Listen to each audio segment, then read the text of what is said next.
कि क्या होता है, उसकी सेफ्टी प्रोसीजर्स क्या होती है, पुअर हाउसकीपिंग यानी कि क्या होता है, और गुड हाउसकीपिंग के बेनिफिट्स क्या होते हैं। तो आज ये सारी इंफॉर्मेशन आपको इस वीडियो के माध्यम से मिलने वाली है। तो चलिए फिर वीडियो को स्टार्ट करते हैं। तो सबसे पहले हाउसकीपिंग के बारे में जानते हैं। तो जो इफेक्टिव हाउसकीपिंग होती है, उसकी मदद से वर्क प्लेस में जो भी हजार्ड्स है उसको हम कंट्रोल कर सकते हैं या फिर एलिमिनेट कर सकते हैं। और अगर वर्क प्लेस में पुअर हाउसकीपिंग की अगर प्रैक्टिसेस अगर होती है, तो अगर वो बार बार अगर होती रहेगी तो उसकी वजह से इंसिडेंट्स हो सकते हैं। हाउसकीपिंग यानी कि खाली साफ सफाई नहीं होता है, बल्कि उसमें आता है कि जो भी वर्क एरियाज है उसको नीट और ऑर्डरली रखना, और जो भी हॉल्स है या फिर फ्लोर्स है उसको मेंटेन करके रखना, ताकि उसमें कोई भी स्लिप का हजार्ड हो या फिर ट्रिप वाला हजार्ड हो, उससे आप ऑकेशनली कर सकते हो या फिर ना ही उसको पीरियोडिकली कर सकते हो।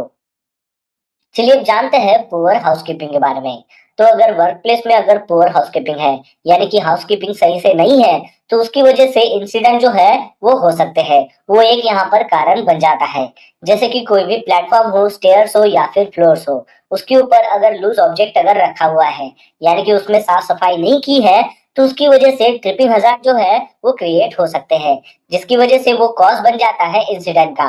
फिर उसके बाद है कि वर्क प्लेस में अगर हाउसकीपिंग अगर सही नहीं रहती है, तो उसकी वजह से कोई भी जो चीज है वो ऊपर से नीचे गिर सकती है, यानी कि फॉलिंग ऑब्जेक्ट जो है वो किसी के ऊपर हिट हो सकता है, तो वो भी एक कॉज बन जाता है इंसिडेंट होने का।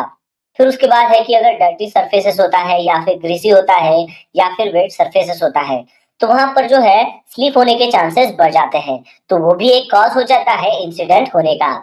फिर उसके बाद है कि जो मटेरियल है उसको अगर मिसप्लेस किया गया है, यानी कि प्रॉपरली उस मटेरियल को नहीं रखा गया है, स्टैक नहीं किया गया है, तो उसकी वजह से भी पर्सन जो है वो उसके ऊपर स्ट्राइक हो सकता है, तो ये भी एक कॉज हो जाता है इंसिडेंट का।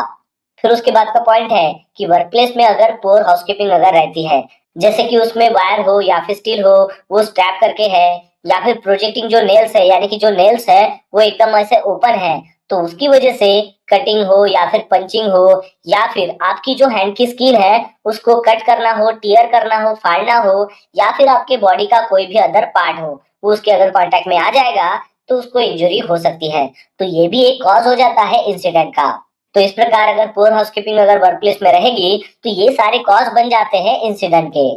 तो इस टाइप के जो हजार्ड्स है उसको अगर आपको अवॉइड करना है, तो वर्क प्लेस को आपको अच्छे से मेंटेन करना बहुत ही जरूरी है, और वो भी आपको डे बाय डे करना बहुत ही जरूरी है। तो ये सब करने के लिए मैनेजमेंट का यहाँ पर अच्छा सा रोल होना चाहिए, उसकी अच्छी प्लानिंग होनी चाहिए, और ये सब करने के लिए काफी एफर्ट लगते हैं। लेकिन हम अगर इसको अच्छे से प्लान करते हैं और मैनेज करते हैं, तो इसके बेनिफिट्स भी बहुत ज्यादा होते हैं।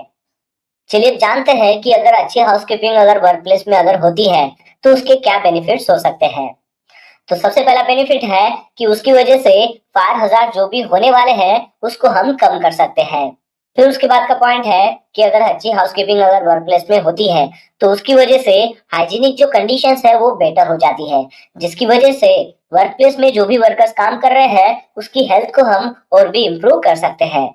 फिर उसके बाद है कि वर्क प्लेस में अगर अच्छी हाउसकीपिंग अगर होती है, तो उसकी वजह से हमें काफी स्पेस मिलती है काम करने के लिए, यानी कि वहां पर जो भी स्पेस है उसका हम अच्छे से इस्तेमाल कर सकते हैं काम करने के लिए। फिर उसके बाद का पॉइंट है कि अगर हम गुड हाउसकीपिंग अगर वर्क प्लेस में करते हैं, तो उसकी वजह से हम जो है एक प्रिवेंटिव मेंटेनेंस वहां पर ले रहे हैं, तो उसकी वजह से जो भी प्रॉपर्टी डैमेज होने वाली है उसको हम वहां पर रिड्यूस कर सकते हैं। फिर उसके बाद का पॉइंट है कि वर्क प्लेस में अगर अच्छी हाउसकीपिंग अगर होती है, तो उसकी वजह से जो भी वर्कर्स है उनका मोरल भी जो है वो इम्प्रूव होता है।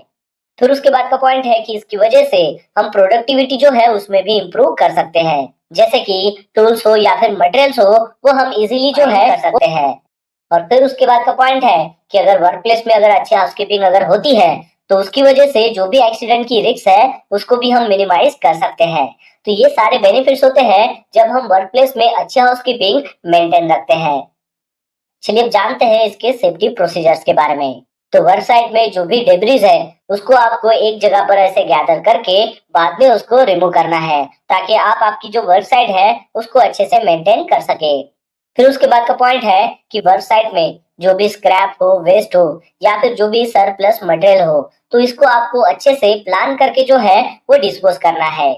फिर उसके बाद का पॉइंट है कि वर्क एरिया में जितने भी सारे इक्विपमेंट्स है उसको आपको नीट और टाइडी कंडीशन में रखना है, और जो भी वेस्ट मटेरियल है उसके लिए आपको एक डेसिग्नेटेड एरियाज बनाना है और वहां पर आपको कंटेनर जो है वो प्रोवाइड कराना है। फिर उसके बाद का पॉइंट है कि वर्क साइट में जो भी स्टेयरवेज हो, पैसेजवेज हो, लैडर्स हो, स्कैफोल्ड हो या फिर गैंगवेज हो, तो उसके ऊपर ऐसा कोई भी लूज मटेरियल हो या फिर फ्री वाला मटेरियल हो वो नहीं होना चाहिए, या फिर इसके बीच में कोई भी ऑब्स्ट्रक्शन नहीं होना चाहिए। फिर उसके बाद है कि अगर आप रूफ्स के ऊपर अगर काम कर रहे हो या फिर ओपन फ्लोर्स के ऊपर अगर काम कर रहे हो और वहां पर अगर लूज मटेरियल हो या फिर लाइट मटेरियल अगर रखा हुआ है तो उसको आपको वहां पर सिक्योर करना है ताकि वो नीचे ना गिर सके। फिर उसके बाद का पॉइंट है कि जो भी ओपनिंग्स हो, रूफ एजेस हो, एक्सकैवेशंस हो या फिर ट्रेंचेस हो, तो वहां से आपको एटलीस्ट 2 मीटर की यानी कि 5 फुट की दूरी पर ही मटेरियल को रखना है। फिर उसके बाद का पॉइंट है कि जो भी प्रोट्रूडिंग नेल्स है यानी कि जो भी लकड़ी में लगा हुआ जो नेल्स है तो उसको आपको वहां पर रिमूव करना है या फिर बेंड करना है ताकि उसकी वजह से किसी को भी इंजरी ना हो सके। फिर उसके बाद का पॉइंट है कि अगर ओपन फ्लोर है और वहां पर अगर आपने एक जगह पर डिब्रीज को इकट्ठा किया है, अब उस डिब्रीज को आपको अगर नीचे गिराना है तो सबसे पहले नीचे में जो है आपको बैरिकेड करना है और वहां पर आपको एक गार्ड को खड़ा रखना है और वहां पर एक साइन बोर्ड को लगाना है फॉलिंग ऑब्जेक्ट करके।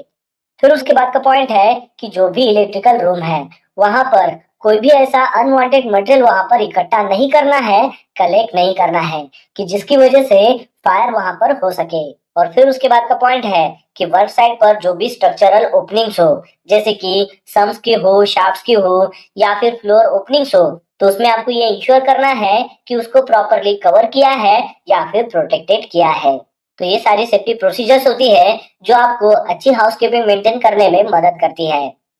तो दोस्तों आशा करता हूँ कि आपको इस वीडियो के माध्यम से पता चल गया होगा हाउसकीपिंग के बारे में। तो बस आज के लिए इतना ही, मिलता है नेक्स्ट वीडियो में एक नए टॉपिक के साथ में। तब तक के लिए टेक केयर, बाय बाय।